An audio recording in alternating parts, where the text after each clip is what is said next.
दोस्तों, आज जिस मूवी को मैं आपके सामने ला रहा हूँ वो एक साउथ इंडियन सस्पेंस मूवी है। मूवी के लास्ट तक आपको उठने का मौका नहीं मिलेगा और साथ में आप भी एंड में सोचेंगे कि आखिर डायरेक्टर को ये एंडिंग रखनी चाहिए थी या नहीं।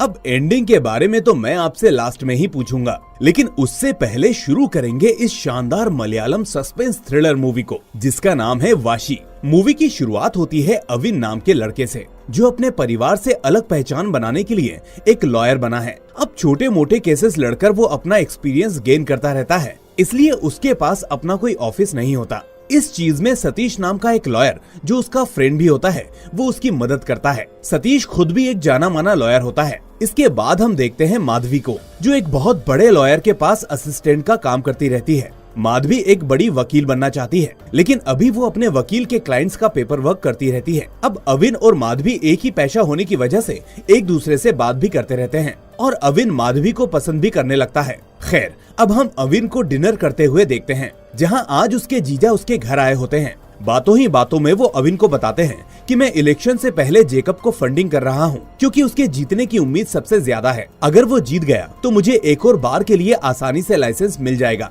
साथ ही मैंने अविन के लिए भी कुछ सोच रखा है। अविन ये सुनकर बहुत खुश हो जाता है और अपने जीजा को थैंक्स बोलता है। खैर, अब दूसरे दिन माधवी अपने एक क्लाइंट को बेल दिलवाने के लिए कोर्ट में हाजिर होती है, लेकिन उस वक्त अपने सीनियर वकील की लापरवाही की वजह से उससे एक डॉक्यूमेंट मिस हो जाता है, जिस वजह से जज उस आदमी को बेल नहीं देती। अब इस बात से गुस्सा होकर वो कैंटीन में आती है, जहां अविन और सतीश बैठे होते हैं। वो कहती है कि आज के बाद मैं खुद से प्रैक्टिस करूंगी, मैंने वकील साहब का काम छोड़ दिया है। अब अविन बहुत दिनों से ऑफिस की तलाश में होता है और सतीश और वो उसी बारे में बात कर रहे होते हैं। इस बीच माधवी कहती है कि मुझे एक ऑफिस की जरूरत है अपने लिए, तो सतीश उसे भी वही ऑफिस रिकमेंड करता है जो उसने अभी अविन को बताया था। लेकिन अविन को सुनकर थोड़ा अच्छा नहीं लगता, क्योंकि वो उस जगह को पहले से देख चुका था और ऑफिस उसे पसंद था। हालांकि माधवी उससे कहती है कि तुम कहीं और देख लो, मुझे इस वक्त जल्दी से अपना ऑफिस खोलना होगा। दोनों के बीच बढ़ते तनाव को देखकर सतीश दोनों से कहता है, अरे एक काम करो, उस जगह पर आधा आधा पार्टीशन कर लो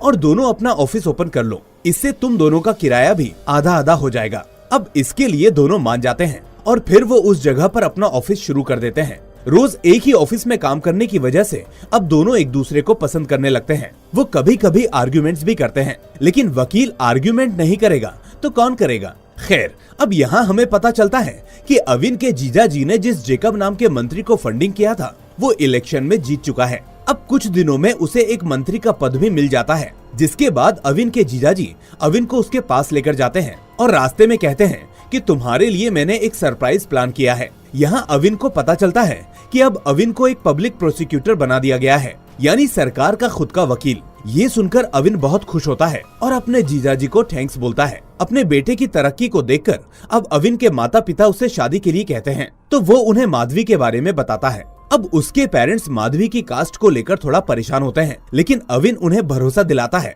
कि माधवी एक अच्छी लड़की है और साथ में बहुत अच्छी लॉयर भी। अब फाइनली दोनों के पेरेंट्स मान जाते हैं और उनकी शादी की तैयारियां होने लगती हैं। इसके बाद जब एक दिन अविन अपने ऑफिस के लिए जा रहा होता है, तभी उसे माधवी का कॉल आता है। अब उस दिन अविन को कोर्ट जाने की जल्दी होती है, इसलिए वो हड़बड़ाहट में फोन उठाकर कहता है कि माधवी, मैं थोड़ा जल्दी में हूँ, तुमको फ्री होकर कॉल करूंगा। और इतना कहकर वो फोन रख देता है।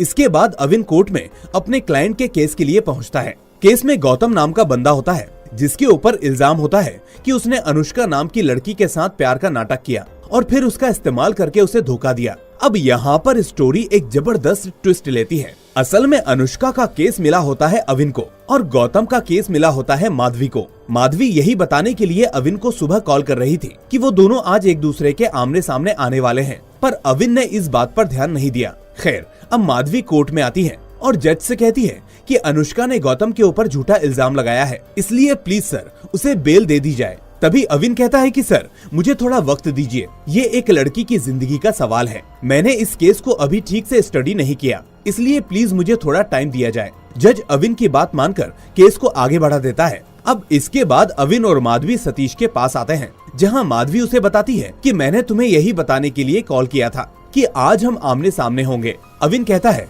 कि मैं कोर्ट जाने की जल्दी में था, इसलिए मैं ध्यान नहीं दे पाया। अब दोनों एक दूसरे को देखने लगते हैं, क्योंकि वो चाहते हैं कि किसी एक को ये केस छोड़ देना चाहिए। पर माधवी कहती है कि गौतम मेरा रिलेटिव है, और मुझे पता है कि वो ऐसा नहीं कर सकता, इसलिए मेरे ऊपर रिलेटिव का प्रेशर है और मैं ये केस नहीं छोड़ सकती। अविन कहता है कि मैं पीपी बनने के बाद पहला केस लड़ रहा हूँ, अगर मैंने इसे छोड़ दिया तो मेरे करियर के ऊपर सवाल उठ जाएगा, इसलिए मैं इसे नहीं छोड़ूंगा।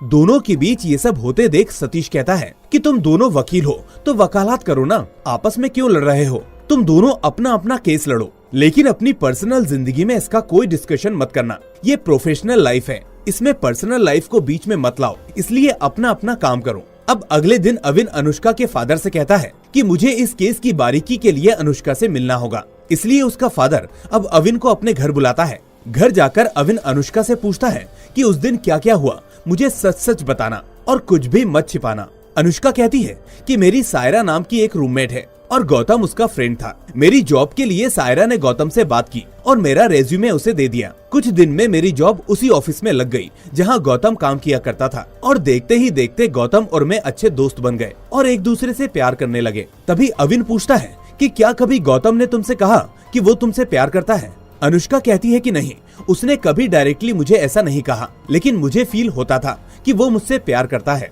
इसी बीच एक दिन हम ऑफिस के काम से गौतम के घर गए थे और हमारे साथ विमल भी था जो हमारा कलीग था। कुछ देर बात करने के बाद हमने वाइन पी और फिर विमल वहाँ से चला गया, जिसके बाद मैं और गौतम एक दूसरे के करीब आ गए। लेकिन सुबह होने के बाद जब मैंने गौतम से शादी के लिए कहा तो उसने कहा कि वो शादी नहीं कर सकता, वो सिर्फ उसे बेस्ट फ्रेंड मानता है। ये सुनकर अविन चुप हो जाता है और बाहर आकर अनुष्का के पिता से बात करने लगता है।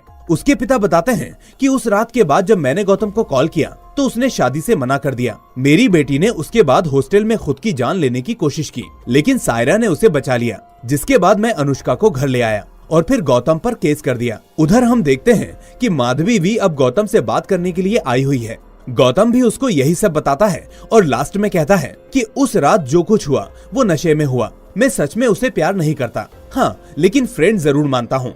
यही बात मैंने उसके पापा को भी बताने की कोशिश की, लेकिन उन्होंने उल्टा मुझ पर केस ठोक दिया। खैर, इस सब के बीच जैसा तय हुआ था, माधवी और अविन अपनी पर्सनल लाइफ में ये सब बातें नहीं करते और अपने लिए नया घर देखने के लिए जाते हैं ताकि शादी के बाद वहाँ शिफ्ट हो सकें। खैर, इस केस की दूसरी तारीख आती है तो जज कहता है कि सिर्फ इस केस से रिलेटेड लोग ही यहाँ रहें, बाकी सभी यहाँ से बाहर चले जाएं। जिसके बाद कोर्ट रूम में सिर्फ अविन, माधवी, अनुष्का और गौतम ही रहते हैं। अब यहाँ अविन अनुष्का को बुलाकर सारी बातें जज साहब को बताने के लिए कहता है, जिसके बाद अनुष्का ठीक ऐसा ही करती है। इसके बाद अविन जज को दोनों की व्हाट्सएप चैटिंग और फोटोज दिखाता है और कहता है कि सर, इसी से पता चलता है कि दोनों एक दूसरे से कितना करीब थे। इसके बाद वो जज को अनुष्का का ड्रेस दिखाते हुए कहता है कि उस रात अनुष्का ने इसी ड्रेस को पहना था, इस ड्रेस के बटन निकले हुए थे। इसका मतलब जब उस रात अनुष्का नशे में थी तो गौतम ने उसके साथ जबरदस्ती की। इसके बाद अविन अनुष्का से सवाल करता है कि क्या आप रोज वाइन पीती हैं या फिर कभी कभी? अनुष्का कहती है कि मैंने सिर्फ उस रात पी थी, मैं रोज रोज नहीं पीती और उस रात मैंने गौतम के कहने पर वाइन को पिया था। अविन कहता है कि सर, इससे साफ पता चलता है कि गौतम ने उस रात शराब पिलाकर जानबूझकर अनुष्का के साथ जबरदस्ती की। यहाँ माधवी कहती है कि जज साहब, हो सकता है माधवी ने ही अपनी ड्रेस के बटन को निकाल दिया हो इस केस को स्ट्रॉन्ग बनाने के लिए, और वैसे भी आजकल सभी दोस्त ऐसे ही फोटोज लेते हैं जैसे इन दोनों के हैं, लेकिन उससे ये साबित नहीं होता कि अनुष्का के साथ कोई जबरदस्ती हुई है। और रही बात प्यार की, तो मेरे क्लाइंट गौतम ने कभी भी अनुष्का से नहीं कहा कि वो उसको प्यार करता है। अब इतना सुनने के बाद जज इस केस को अगली तारीख के लिए आगे बढ़ा देता है और इसके बाद अविन और माधवी एक दूसरे के साथ शादी के बंधन में बंध जाते हैं। अब अविन क्रिश्चियन होता है और माधवी हिंदू, इसलिए ये शादी मंदिर और चर्च दोनों में अलग अलग तरीके से कंप्लीट की जाती है। अब शादी के बाद दोनों अपने नए घर में शिफ्ट होते हैं, लेकिन दोनों के अंदर अपने अपने केस को लेकर हल्की फुल्की टेंशन भी चल रही होती है। खैर, इसी बीच एक दिन जब माधवी अपने कपड़े वॉशिंग मशीन में डाल रही होती है तो वो देखती है कि उसके ड्रेस के बटन अपने आप निकल गए हैं। इसलिए वो अपनी ड्रेस लेकर अविन के पास जाती है और कहती है कि जरूरी नहीं ये बटन जबरदस्ती करने पर ही निकलें, ये अपने आप भी निकल सकते हैं, देखो जैसे ये निकले हैं। अब अविन ये देखकर माधवी को वादा याद दिलाता है कि वो केस की बातें अपने पर्सनल लाइफ में नहीं करेंगे। ये सुनकर माधवी चुप हो जाती है। खैर, अब एक दिन अविन की फैमिली उनके घर पर डिनर के लिए आती है, जहां अविन के जीजाजी से हमें पता चलता है कि कुछ दिन पहले वो एक आदमी का केस लेकर माधवी के पास आए थे, लेकिन माधवी ने उसके लिए मना कर दिया था और ये बात उनको पसंद नहीं आई। इसलिए आज डिनर टेबल पर वो माधवी को ताना देते हुए अविन से कहते हैं कि अविन, तुम दोनों एक ही केस को लड़ रहे हो, इसलिए मैं चाहता हूँ कि तुम इस केस को जीतो, वरना हम लोगों की नाक कट जाएगी कि हमारे घर का आदमी अपनी वाइफ से केस हार गया। अब अविन ये सुनकर मुस्कुराने लगता है, लेकिन माधवी को ये बात पसंद नहीं आती और वो गुस्सा होकर वहाँ से चली जाती है। खैर, अब अगले दिन अविन विमल को कोर्ट में पेश करता है और उससे पूछताछ करने लगता है। विमल कहता है कि उस दिन हम लोग मीटिंग के सिलसिले में गौतम के घर गए थे, लेकिन मैंने उस रात ड्रिंक नहीं की क्योंकि मुझे ड्राइव करना था। उस रात 2 पैक पीने के बाद अनुष्का ने नहीं पिया, पर फिर गौतम ने उसको और पीने के लिए बोला। अविन पूछता है कि जब तुमको ये पता था तो तुम वहाँ से चले क्यों गए? तुम अनुष्का को उसके घर ड्रॉप कर सकते थे ना। इस पर विमल कहता है कि सर, पूरे ऑफिस में ये खबर थी कि वो दोनों एक दूसरे से प्यार करते हैं और साथ में गौतम उसको कई बार खुद भी ड्रॉप करता था, इसलिए मुझे लगा कि वो उसको आज भी ड्रॉप कर देगा। इसके बाद अविन कहता है, देखिए जज साहब, अनुष्का के मना करने पर भी गौतम ने उसको और शराब पिलाई। इससे साबित होता है कि जो कुछ उस रात हुआ वो उसका प्लान था। तभी माधवी विमल से पूछती है कि अच्छा ये बताओ, उस रात वो वाइन की बोतल कहाँ से आई? क्या वो गौतम ने घर पर रखी थी?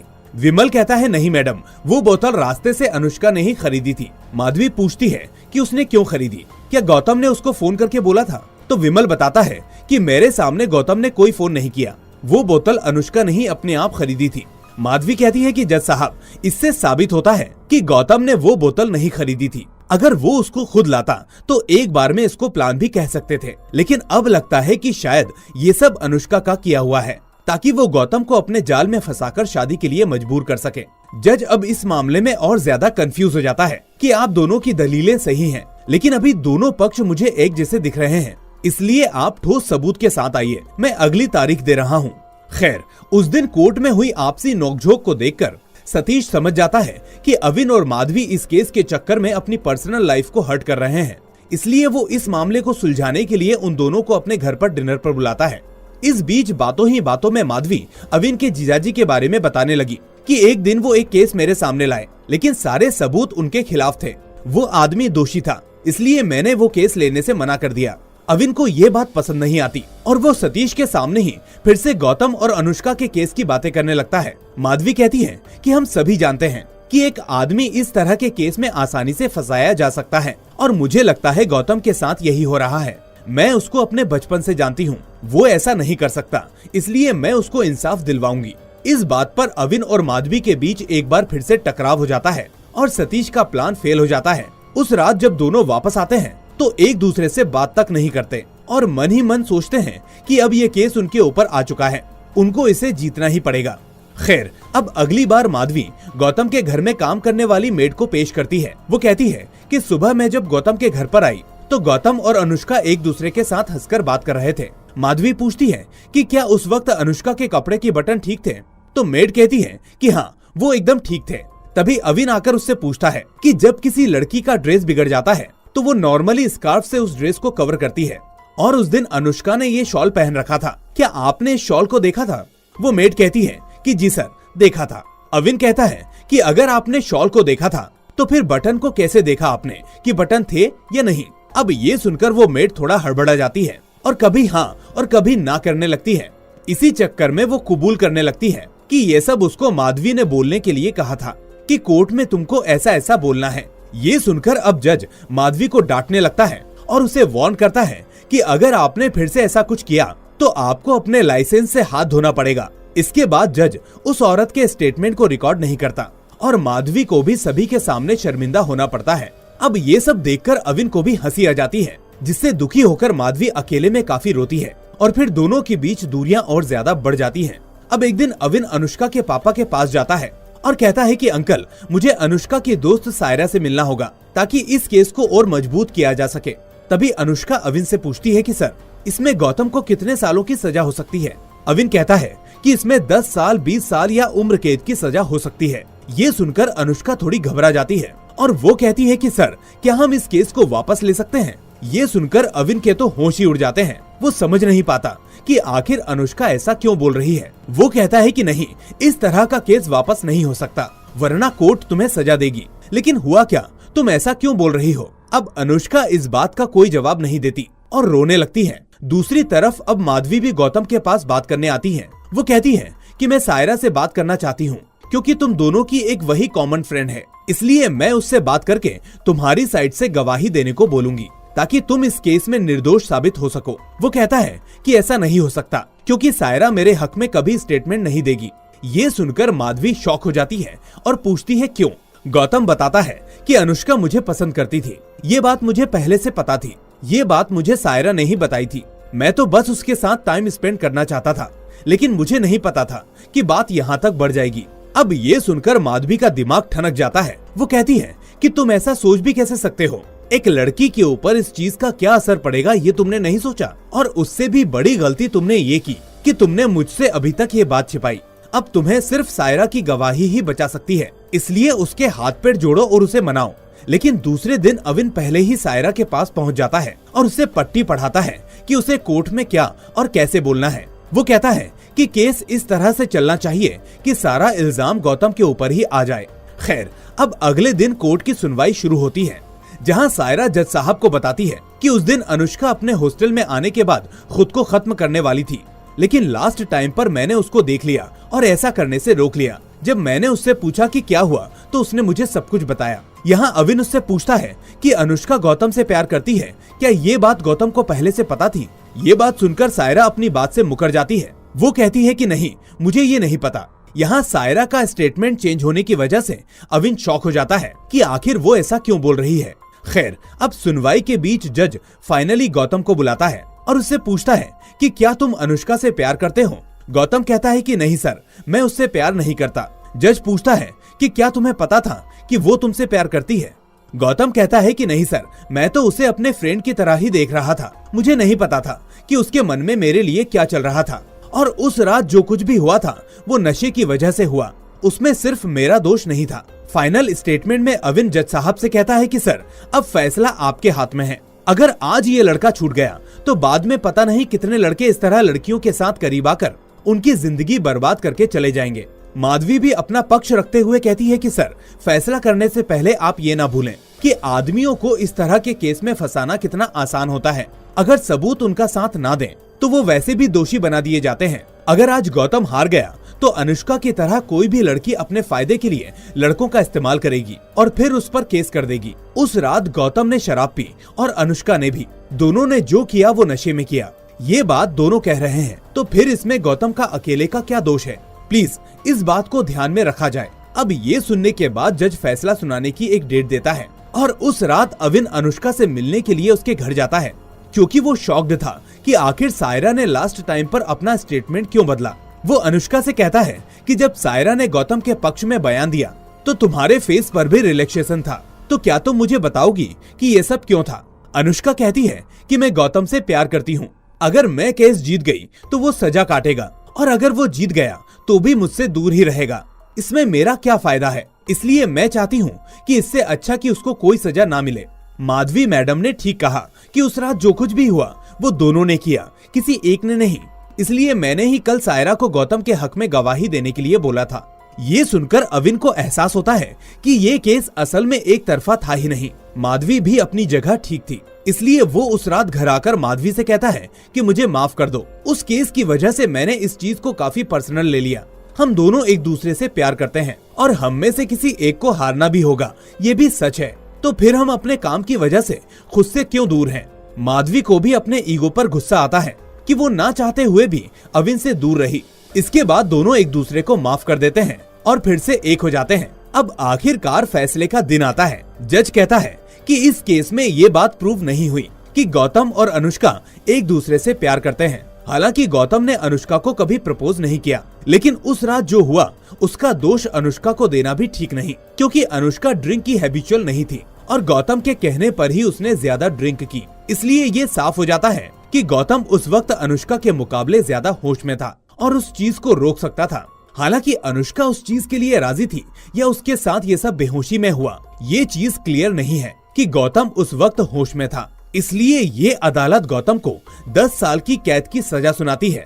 ये सुनकर गौतम की आंखों में आंसू आने लगते हैं। उसे लगता है कि ये उसकी अकेले की ही गलती नहीं थी। खैर, फैसले के बाद अब अविन और माधवी कोर्ट से बाहर मिलते हैं।